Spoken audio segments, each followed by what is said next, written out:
she's just so she's so smart. She's so organized. She's so efficient. I don't know if I mentioned, but she's German. She's born in Germany. She's a triathlete.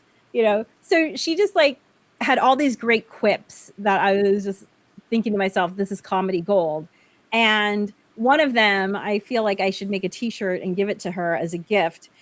When I held up the banner, the 50th birthday banner with the unicorn, like her face, I could tell she was trying to control it, but it was like sour-ish, right? It was like, it wasn't quite, what are you, stupid? But it was a little bit, what are you, stupid? And, and then I mentioned, oh my gosh, and I found a notebook at the bottom of my backpack that I hadn't seen and I had carried accidentally, And so she gives me this funny look when I pulled up the banner and I was like, what? It's light. And then I mentioned the book and she kind of has the same face. And I'm like, what? It's light. And she's like, light plus light plus light equals heavy.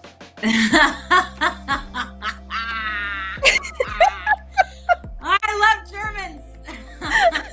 Natasha and I talked this week about my first backpacking trip ever, and a good friend took me on it, and it was amazing, and there was also some really good comedy in there. And then we also talk about how to save time and energy by planning your month. All of that on the next Harness the Power of Planning podcast, coming up now.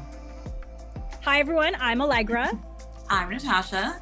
And together we are Beyond Your Wildest Dreams, or BYWD. And we're here every Thursday, 9:30 a.m. Pacific, 12:30 Eastern, just to say hi, to chat with you, to talk to you about what's going on in our world and what's going on in the world, and all things planning and parenting. Today we're going to share with you some tips about why it's important to really schedule out your month, not just your week. But we always kind of start our talk off with a little chit chat. Welcome. Yes, a little chit chat. And by the way, if you are joining us live, if you ever want to listen again to the audio only, if you love podcasts, guess what? We upload this chat as a weekly podcast. It's the Harness the Power of Planning podcast. You can find it wherever you get your podcasts and re-listen to it that way. So today, I already know what my chit chat is going to be because, as I had mentioned, I don't know if I mentioned it last week on our podcast or if I mentioned it last week when we did our monthly course correct with our course alumni. But I had mentioned that I had a big thing happening at the end of this month, and I didn't want to say what it was, but I knew it was going to be something that I consider an accomplishment. And why am I mentioning that I consider an accomplishment? Because in our monthly course correct that we do every month with our alumni, there is a space to write down things that you've done this month, accomplishments you've had, big and small. Like, we would absolutely consider taking your kiddo and they getting a cavity-free check as an accomplishment, mom or dad, because who's the one teaching them to brush and reminding them to brush? It's you. Yep. And so the accomplishment this month is something that has been on my bucket list for a long time because I was obsessed with the movie The Parent Trap when I was growing up. The original one, the one with Haley Mills. I remember you telling me that. Yeah. Obsessed. I watched it so many times, and there were two parts of the movie that I really wanted to experience. And one was summer camp. And the other one was a backpacking trip.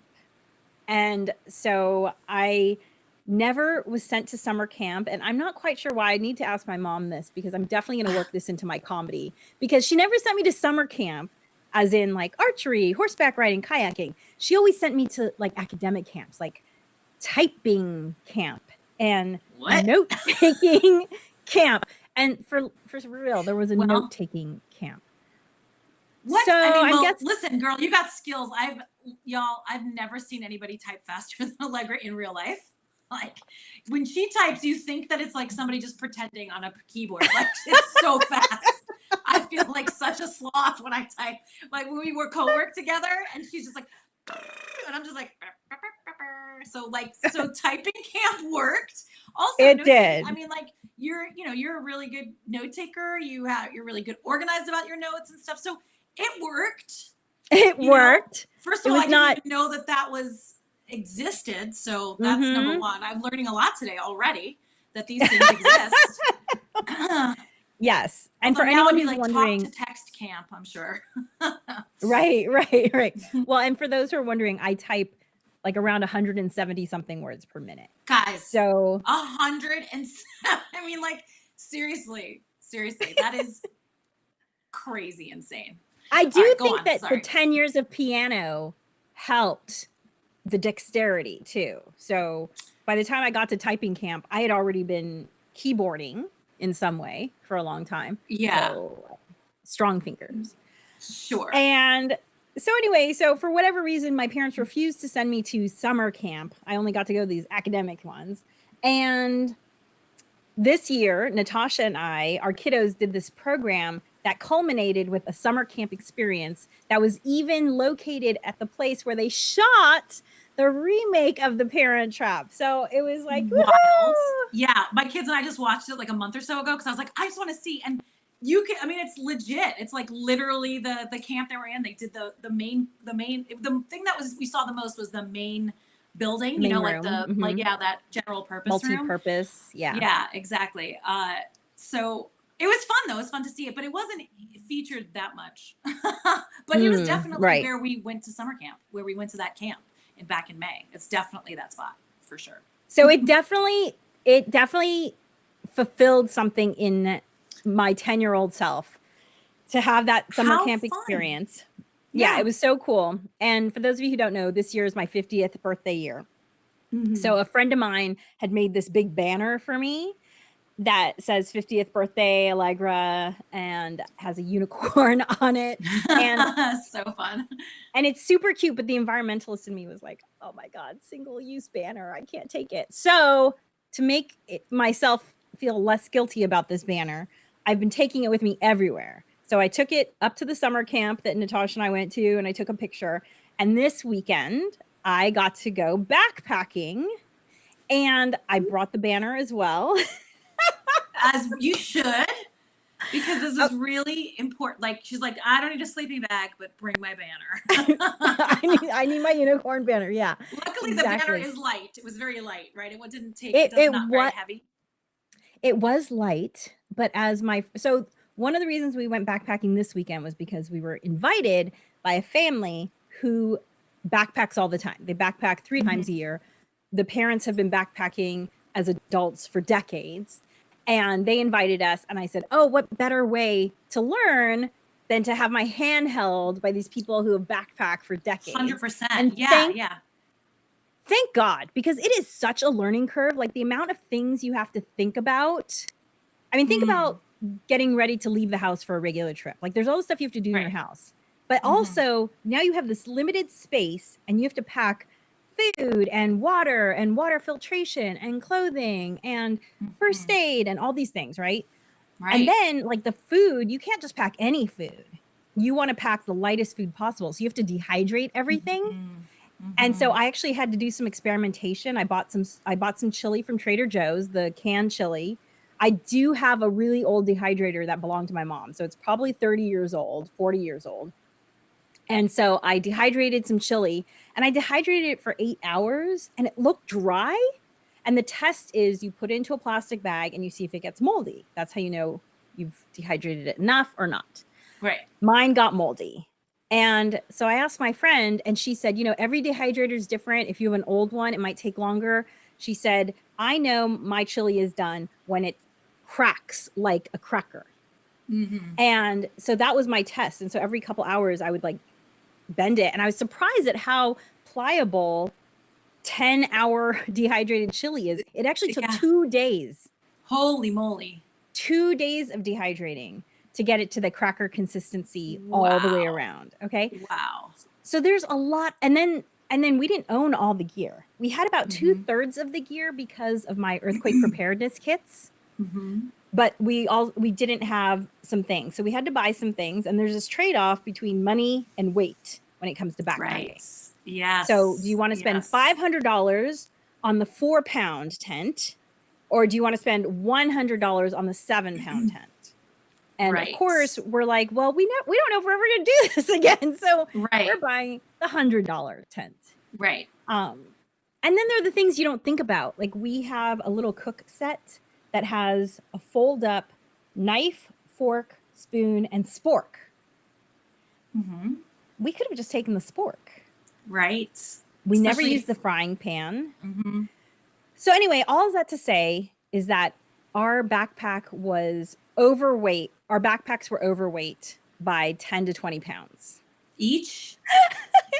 Each. Yeah, Yes, that's a lot each. when you're hiking. Holy crap. Yeah, for hiking for 3 days or 4 days. How long would you guys have gone for 3 days? So it was 3 nights, 4 days, right? Mm-hmm. And just so everyone knows, I regularly walk my dog and hike the mountains with weights.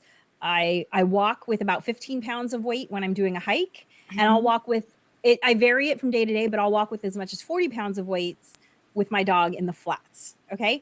So it's not like I haven't been training for this, but when someone, okay. And you know, there's just such a huge learning curve for getting ready for a backpacking trip that in all of the videos I watched, in all the articles I watched, because I watched multiple videos about how to pack a backpack, no one ever mentioned what the upper limit of the weight of the pack should be.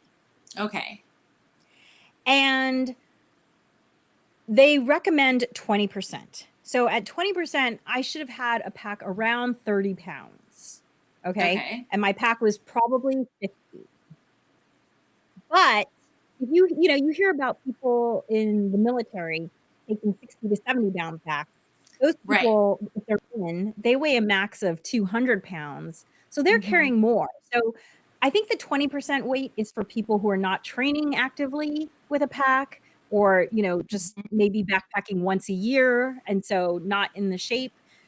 So I don't necessarily think my pack was that crazy heavy, given the fact that I do train with weight regularly. Yeah.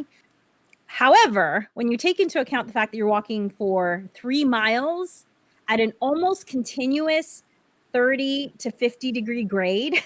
Yes. Yeah. Right. Like no real breaks, like when you hike, when you do your daily hike, there's usually some flats, right? It kind of levels out, blah, blah, blah. Yes. And then of course, on your way back down, you're going down, right? But when you're hiking all day, there's not really any down until you're on your way back, right? So, Exactly. yeah. So that day you don't have the break of up and down. It's all and up. We were already at elevation just at the trailhead because we were in Sequoia Park, right?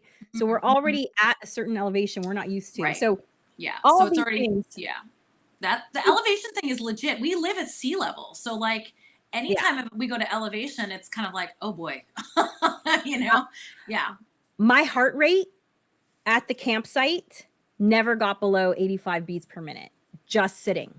Just living there. Yeah, Holy just moly. being there. And like I'm regularly around 57 to 62 at rest at sea level. So yeah, it was like my Fitbit was working. like, what the hell are you doing? Sit down and breathe, woman. Lady, I need a break.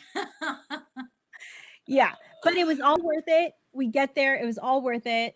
It was That sounds so the fun. location was absolutely stunning, and it was really, I just got such great comedy out of it because my friend, she's so smart, she's so organized, she's so efficient. I don't know if I mentioned, but she's German. She's, born in Germany. She's a triathlete, so she just like had all these great quips that I was just thinking to myself, this is comedy gold. And one of them, I feel like I should make a t-shirt and give it to her as a gift. When I held up the banner, the 50th birthday banner with the unicorn, like her face, I could tell she was trying to control it, but it was like sour-ish, right? It was like, it wasn't quite, what are you, stupid? But it was a little bit, what are you, stupid? And, and then I mentioned, oh my gosh, and I found a notebook at the bottom of my backpack that I hadn't seen and I had carried accidentally, And so she gives me this funny look when I pulled up the banner, and I was like, what? It's light. And then I mentioned the book, and she kind of has the same face. And I'm like, what? It's light. And she's like, light plus light plus light equals heavy. I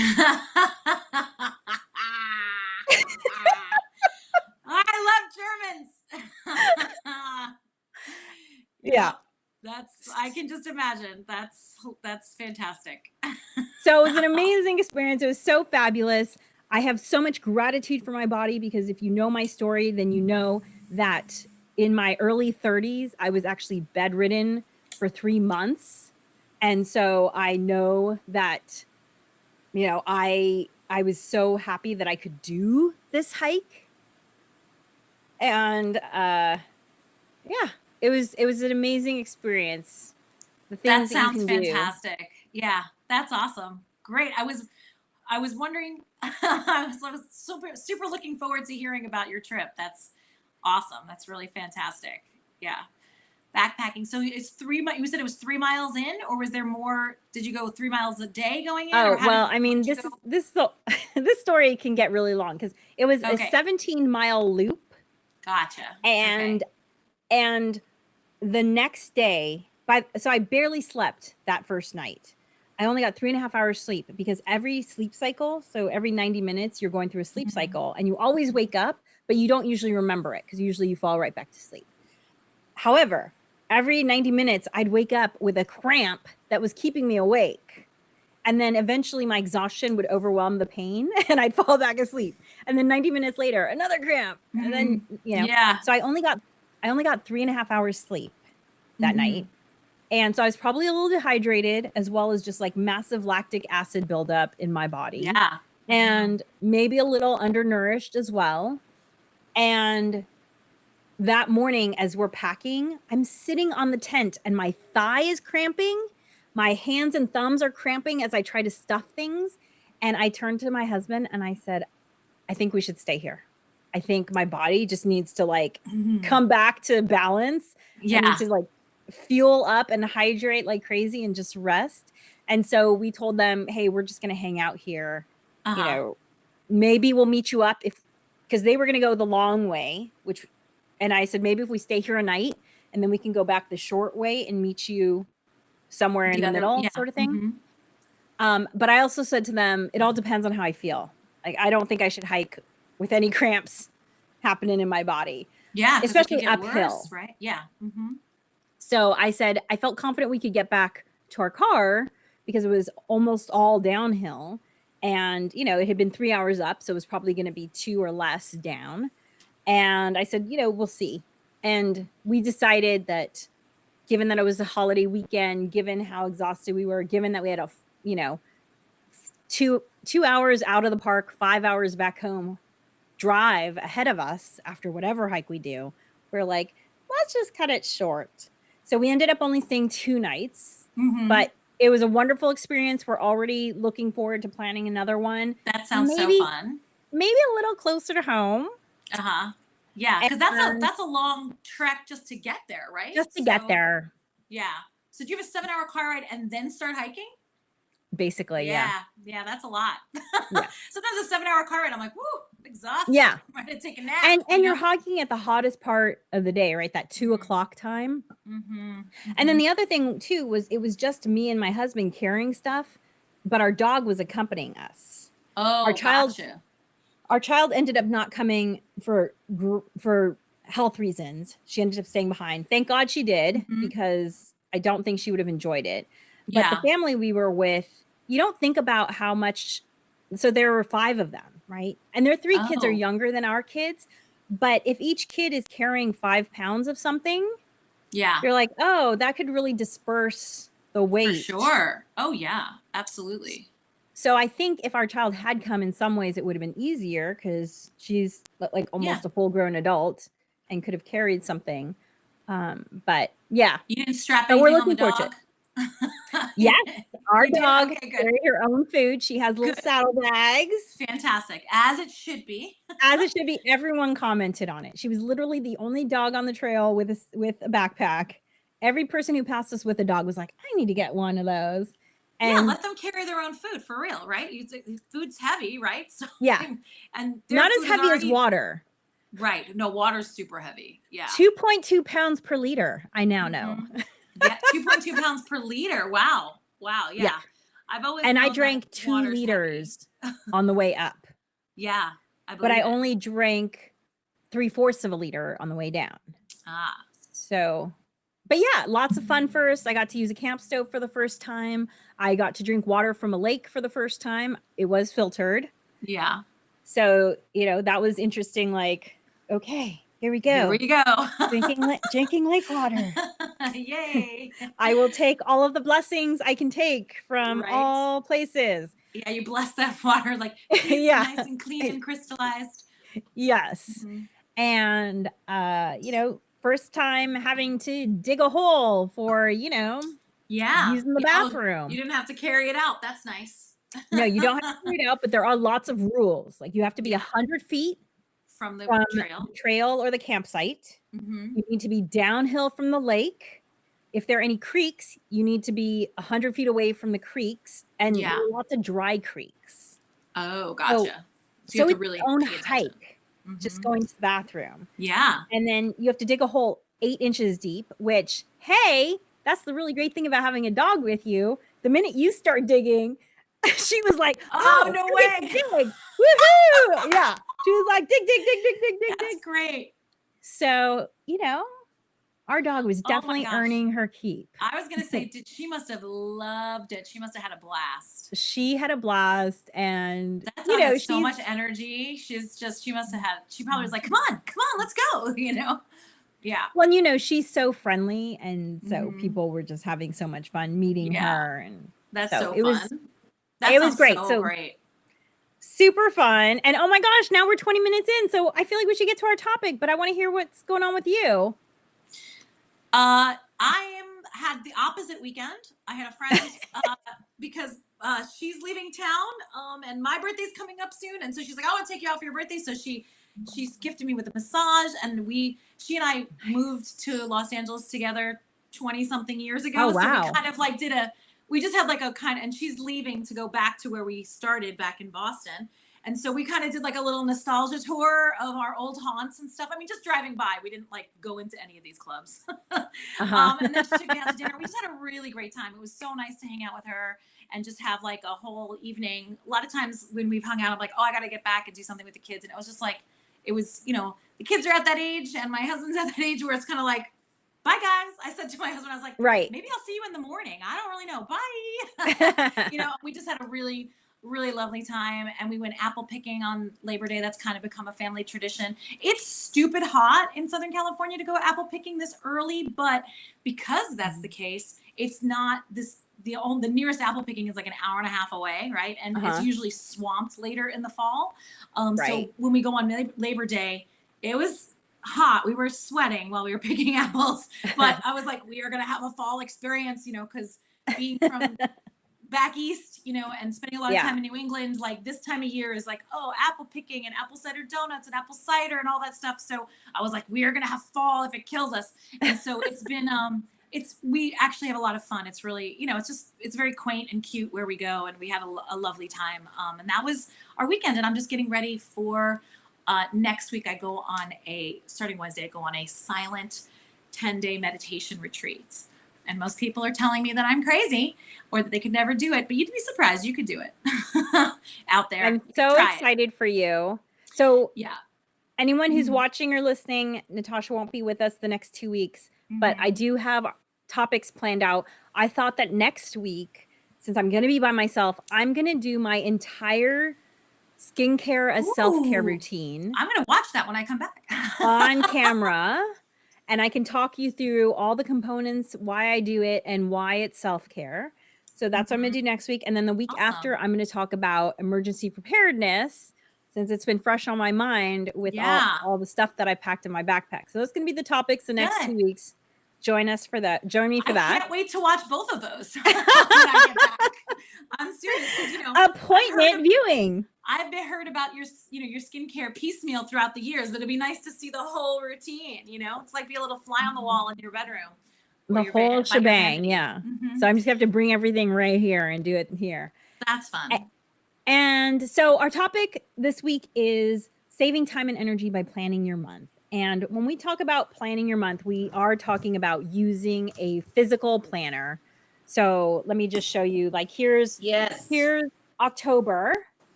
And so a physical planner. So we have We have monthly pages in our planner. And when I say I'm talking about the planner we use, not our Right. branded planner. And we'll put a link in the show notes or in the notes about which planner we recommend. But our planner has a monthly spread, and then each week also gets a 2-week spread. And the weeks follow the months immediately. I tried using a planner once where the months were all up front, and then the weeks, it was 52 weeks. And I hated it so much. So personally, I think having the month and weeks. Oh, that's how they did it? Huh. Yeah, there was one. It was a very expensive leather-bound planner that you've probably been served an ad for on Facebook if you're into productivity in any way, shape, or form. Yeah. And I really do not like it because the 12 months are at the front and then it's followed by 52 weeks. And it's hard. It's just not how I think about my months and weeks personally. So we recommend having your weeks close to your months. And the very first step, so you'll see, like, there's already a bunch of stuff written in my October, as well as you might be wondering, what are those Ace Hardware cards taped into your planner? Well, those are some gift cards that I got back in June, and I wanted to use them for plants, but it's too hot to plant plants in June in Los Angeles. So I taped them into October because I was like, that's when I can use these. So that's just an idea of one way you can use your planner. But we definitely have a step-by-step process for planning your month. And the first step is to put in important dates. And those are the dates that happen every single year. So that includes birthdays, anniversaries, national holidays, all that kind of stuff. All of that. Which, and some Natasha, of them already be printed in there, right? But as far as like the national holidays go, but then also those first things, right? Like things that happen annually, all the things that Alegre just mentioned. The next thing is to put in things that you personally want to make sure happen at a certain time during the year, right? So I know that I want to call my tax guy the day, like the Monday after Thanksgiving, because that's when his appointment calendar opens up for tax season, right? That's because I've missed it before. I've called him in December or waited till January. And we usually like to have our appointment in February because that's usually when all of our documents come in and we want to get it over with. And so I've made that mistake before. So guess what? When I get my new planner, one of the things I do, I put all those anniversaries in, and the Monday after Thanksgiving, I write call tax guy, right? So those kinds of things that need to happen at a certain time every year, like Allegra taping her gift cards in, saying like, oh, I'm going to need this in a couple months. I don't know about you, but when I go ahead and say, okay, I need to give a good example. I want to change my HVAC filters every 6 months, right? So I always put it in my Google Calendar because I'm a proponent of paper and digital. I use both, right? Because certain things work better for certain things. When I put it in my digital calendar, because it goes up to the top as like a reminder as opposed to inside the actual calendar, it's often missed. So I definitely back that up by putting it in the paper planner too. And I usually put those in because when I have just said, oh yeah, I should do it, or put it on a Post-it note or somewhere, guess what? I missed that 6-month mark. So I definitely need to put it in my actual physical paper calendar. And then I've actually wised up, and instead of doing them as reminders on the top, I've actually put them in as a time. And that day, and I put a huge block of it. And it'll just kind of rest behind all the other appointments because it's a huge 10 to block. 2. And I make it red. Yeah, because I only use red for like super important stuff, right? So I make it red. I make it 10 to 2 so that it doesn't. So the other stuff will get layered on top of it, but I'll be like, oh right, the HVAC filter. So yes, just sidebar, little hint on that one. But those things that that are going to happen regularly, that are not birthdays, anniversaries, that are annual, but are important and maybe happen every 6 months or even just once a year, like making your tax appointment. Or the other things that I think Allegra's going to talk about are those things that are maybe your self-care. Well, I want to mention a couple other things because I like your examples, the tax appointment, the HVAC. Another thing could be, for instance, getting tickets to an event that you go to annually or every other year. Right. Like, for instance, we like to see the Nutcracker Ballet regularly. We don't have to see it every year, but maybe every other or every 3 years. However, tickets go on sale pretty early and sell out pretty fast. So I have that written down in October. And when I say written down in October, we recommend having what we call an important dates card. Yeah. And you can see this is on some old wedding stationery of mine because, hey, I still have wedding stationery. It's been 20 years. Use it up, girl. I'm Send me a note. Mail me a exactly. card. And so literally we write, January to June on one side and then July to December on the other side. And you write down things like birthdays, holidays, and then these things that you want to remember, taxes, buy tickets to the Nutcracker, maybe a work conference or some sort of entertainment festival that you like to go to. You need to plan that in advance. So, the event might be in November, but you have to buy tickets in May when they go on sale and sell out. So then put that under May, buy tickets, and then put it under November, attend this thing. Yeah. And that way, we do the same thing. We always fly for Christmas. So I actually have it in August, book those tickets for Christmas, right? So sorry, go ahead. So once you have your important dates card, this card can just go with you from planner to planner. And event, this one I might need to transfer because it's gotten a little messed up with all the things I've written down on it now. I need to clean it up a little bit. Oh, use a new piece of wedding stationery. I have plenty right here. Anyone want one? Look, they're right here. It's very pretty. It's very pretty. It is pretty. It is fun to use it. So that's the first step, is writing down the important dates. Then the next step is writing down the things that you want to occur that will not occur if you don't create a time. Now, maybe you say to yourself, oh, we'll go on a date night when we have time. Oh, we'll do a mommy-daughter day when we have time. I will work on that painting I've been wanting to paint when I have time. Put that in to your calendar next. So my family goes through and we actually set tentative date nights and mommy-daughter days, daddy-daughter days. We actually set that in November for the whole year coming up because it's a priority. And the thing is if something's a priority, don't you think you should plan that into your calendar first rather than seeing what kind of time is left over for it? Right. And even if it's something that you're like, I don't know what I'm going to be doing on November 14th, blah, blah, blah, when that's okay. At least you have a placeholder. Something comes up, you're like, oh, actually, we really do need to do that. You at least have it in existence and you can reschedule it, right? So just putting it in there. So put it in pencil if you need to, right? If those are things that are a little bit more malleable, that are not birthdays, put it in pencil if you need to, but at least exists out of your head and out of your just like intentions and in space and time. Yeah, so put in these things that are important to you that you never make time for, okay? So that's the second. So first step, important dates. Second step, all these things that you want to do that you're not making time for. Make time for them now. And then the third thing is look at your work or business schedule and put in time to work on like big project that you need to work on. Maybe especially strategy stuff. Strategy stuff tends to get pushed back because it's urgent. Important, but it's not urgent. And Natasha and I find this all the time where we think, okay, we're caught up in the day-to-day of BYWD. And I say to her, or she'll say to me like, hey, I feel like we need to do some thinking, some strategy around this topic. Can we schedule a time to do it? Because Natasha and I meet once a week and most of that time is doing. So we don't get to do a lot of thinking. So, put in some strategizing time. Maybe you've been wanting to work on a resume. Put that in there. Maybe you've been thinking about going back to school. Put that into your planner. Evaluate the websites, request an admissions packet, whatever the things are that you have been wanting to do professionally that you've been putting off when you have time. Remember, for those listening in the podcast, I'm doing air quotes, when you have time, because when you have time never shows up. You have to make the time. So then you put in, that stuff. And then with what's left over, you can start populating the things that you do on a regular basis that you might just need a little bit of a visual reminder to stay on track with. Like, for instance, my workout regime is Monday, Wednesday, Friday. I do this kind of strength training calisthenics program. And Tuesday, Thursday, I do this deep stretching. And so I put that in my calendar. Monday, Wednesday, Friday, the workout program is called MR. So I do MR. And then I put FF for the deep stretching. It stands for fascia flossing.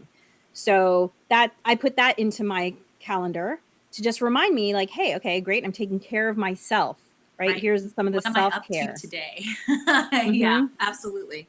Right. And some of that self-care. So she was talking about planning mother-daughter dates. Also plan in those things where you're like self-care on the granular level, like the daily, but then also if maybe, maybe if you decided, okay, once a month or once every other month, I'm going to go ahead and have a massage, right? So that kind of thing too. You are important enough to schedule those things in there. And Yes. if you can make the appointments, even if it's just, you don't have to make the 12 appointments for the year, but like make the appointment for that month and maybe the next month. They'd be happy to take your appointment. Trust me, a month away. They're happy to know it's coming, Absolutely. right? So for me, that makes all the difference. Just putting it in my calendar and saying, oh, I'm going to do that. And I'm going to call whatever. If I make the appointment, I am 100% better chance of me going than if I just Yes. make it for myself. So find third-party accountability, something outside of yourself to make it exist, not just in your paper planner, but go ahead, and you deserve to make those appointments for yourself. You deserve to schedule that self-care. It's not just luxury, it is healthcare. Yeah, and then also too, because I put my workouts in, it's something that I get to highlight when I've completed it, which is a Yes. fun little motivator for me to do the thing. So don't not put it in because you'll say to yourself, oh, well, I'll do it anyway. If it's a habit that you want to keep reinforcing, it's good to have that little motivation of getting to highlight it. And then So you get to even look though back and see all that yellow throughout your month, and you're just like, yes, damn, I really kept up on that, And yeah, there's I something did a about lot. highlighting it that highlights it differently than checking it or crossing it off. Like there's something about Absolutely. highlighting it that feels like a teeny little celebration, and you get to Yeah, celebrate it feels the wins. positive versus negating. Crossing out is Right. kind of a negatory action. Yeah, it's like elimination, which some people, like my husband gets off on that. He's like, I destroyed this, so it's to each their own, but we prefer highlighting. It's like, yeah, yay! and there's some evidence to back up the benefits of highlighting. So and then just go through your monthly calendar and put in the stuff that has to happen, that happens regularly, right? So pick up and drop off, taking kiddos to events, Right. Practices, church. Every Thursday I do a sunrise hike. So, putting those types of things in.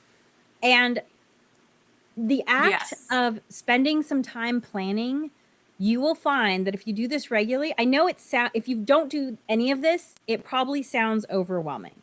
Right. However, planning has been shown to be what's called a keystone habit, meaning it has a ripple effect throughout your life, a beneficial ripple effect throughout your life. And I can tell you that there is nothing that will calm your anxiety like taking all of these ideas running through your head of things you need to keep track of and putting it onto paper, because literally it's like you're closing tabs in your brain. And it's so much quieter in my brain after I spend a little bit of time with my planner and get things out onto paper. 100%. And one tip I'll just say too, as soon as the next school calendar comes out, which usually for our district, it's in the springtime, they'll have an approved calendar. I just go through and just put in all the early release dates, those random school days, the ones that are not national holidays that suddenly just have a random Tuesday that they don't have school. Yes. I put that all in because those things that are regular, like, oh, that pickup time is always 2:38. When it's off of that, I want to make sure that I have that in my calendar and making sure that I know when that dismissal date is. It's not as important as it used to be because I used to do pickup. Now my kids use the bus, but it's still good to know. Still absolutely good to know. And so I always do that ahead of time. Like as soon as I get that calendar, I just put it all in as well, because they're just random too. Also to find out like, hey, when is the spring break, right? And being able to then plan for other dates coming up. So that's another thing that I'm always up on, right? Absolutely. Usually it's important. And then our final motivation to help you do this, if you're sitting on the fence about like whether or not you're going to try, there is a commonly held belief that for every 1 minute of planning you spend, you save 10 minutes of doing. And there's no study on this, but Natasha and I can tell you from personal experience, I feel like I save more than 10 minutes, honestly, when I spend 1 minute planning. So Totally. And plus, you said it just reduces stress, anxiety, worry. Like, what is that thing? What is that thing? What is that thing? You know, like it just takes up mental space, you know? And so knowing that you planned it, you're like, I have a handle on this week. I'm going to be gone, as you know, for 10 days. Really, it's 12, actually. I just keep saying 10 to my husband, but he'll have sticker shock when he finds out it's really kind of 12. But I've gone ahead, like the 2 weeks basically that I'm gone, I've been making a 2-week calendar for him. And sure that he doesn't miss. There's dentist appointments, there's doctor's appointments, there's an eye appointment, there's a school picnic, there's a lot of things going on while I'm gone.